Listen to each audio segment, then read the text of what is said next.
চেন্নাই টেস্টে বাংলাদেশের জয়ের জন্য দরকার ৩৫৭ রান, ইন্ডিয়ার দরকার ৬ উইকেট। আপনি বিবেচনা করুন দর্শক, কোনটা সহজ? আরও দুদিনের খেলা বাকি আছে, বুঝতে অসুবিধা হবার কথা না। বাংলাদেশ এই মুহূর্তে অনেকখানি চাপেই আছে, টেস্টের দখলটা তারা হারিয়েছে। ৮১ রানে ৩ উইকেট নিয়ে ইন্ডিয়া তৃতীয় দিনের খেলা খেলতে শুরু করে। ২৮৭ 4 উইকেটে তারা ডিক্লেয়ার করেছে। ৫১৫ রানের ম্যাসিভ একটা টোটাল বাংলাদেশকে তারা ছড়িয়ে দিয়েছে। টেস্ট ক্রিকেটের হিস্ট্রিতে চতুর্থ ইনিংসে এসে ৪১৮ চেস করার রেকর্ডটাই এখন অবধি টিকে আছে। ওয়েস্ট ইন্ডিজ ২০০৩ সালে অস্ট্রেলিয়ার বিরুদ্ধে সেই কাজটা করেছিল। ৫১৫ সেই জায়গায় বাংলাদেশের জন্য কতটা কঠিন সেটা আর বলার অপেক্ষা রাখে না। শুভমান গিল এবং ঋষভ পন্থ তারা গতকালকে অপরাজিত থেকে আজকে খেলতে নেমেছিলেন, দুজনই সেঞ্চুরি হাঁকিয়েছেন। ১৬৭ রানের চমৎকার চোখ জোড়ানো একটা পার্টনারশিপ তারা করে দেখিয়েছেন। ঋষভ পন্থ তার চিরাচরিত্র ভঙ্গিমায় একটুখানি অ্যাগ্রেসিভ ছিলেন। ১০৯ রান তিনি করেছেন, ১২৮ বলে ৮৫ তার স্ট্রাইক রেট, অনেকটা ওয়ানডে সুলভ একটা ইনিংস।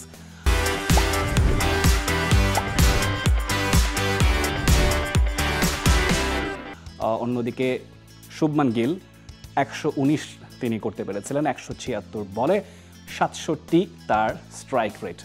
দুজনের যে কেমিস্ট্রি, দুজন যেভাবে করে খেলেছেন, আমাদেরকে আসলে রসায়নের যেন একটা ক্লাস নিয়েছেন তারা।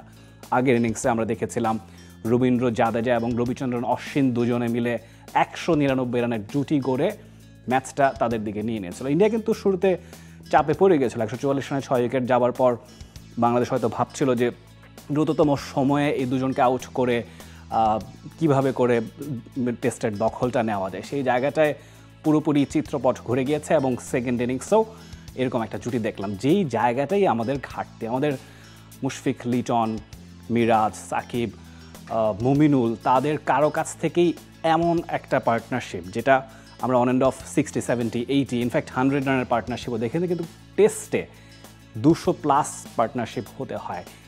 সেটা ঘটলেই আমাদের পক্ষে হয়তো এই মুহূর্তে পরিস্থিতিটা কথা বলতো। ১৬৭ রানের যেই জুটিটার কথা বলছিলাম, সেখানে ১০৯ রান ঋষভ পন্থ করে থেমেছিলেন মিরাজের বলে কট অ্যান্ড বোল্ড হয়ে, কিন্তু ক্যাচের সুযোগ কিন্তু আরও অনেক এসেছিল। শুভমান গিল একদম দিনের শুরুর ভাগেই তাইজুলকে একটা ক্যাচ দিয়েছিলেন, সেই ক্যাচটা তাইজুল লুফে নিতে পারেনি। এরপরে ক্যাপ্টেন শান্ত হিমসেলফ সাকিবের বলে ঋষভ পন্থের একটা ক্যাচ তার সেঞ্চুরি করার আগেই মিস করাতে সেই জুটিটা একটা মহিরু হয়ে আকার ধারণ করেছে এবং বাংলাদেশের সামনে পাহাড় সময় একটা লিড তারা দিয়েছে। দিনের একমাত্র প্রাপ্তি মিরাজ, একটা উইকেটই পড়েছে আজকে দিনে ইন্ডিয়ার, সেটা তিনি নিয়েছেন। ঋষভ পন্থের উইকেট নিয়ে ২৫ ওভার তিনি সব মিলে বল করতে পেরেছিলেন, 3টা মেডেন, ১০৩ রান, 2টা উইকেট, 4.12 ইকোনমি রেট। কিন্তু কথা হচ্ছে আজকে কিন্তু ঋষভ পন্থই মিরাজের বলে 3টা ছক্কা হাঁকিয়েছেন, শুভমান গিল একটা ছক্কা হাঁকিয়েছেন। খানিকটা এক্সপেন্সিভ মিরাজকে দেখা গেছে। ব্যাট হাতে মিরাজ সেটা পুষিয়ে দিতে পারেন কিনা এই মুহূর্তে সেটা দেখার বিষয়।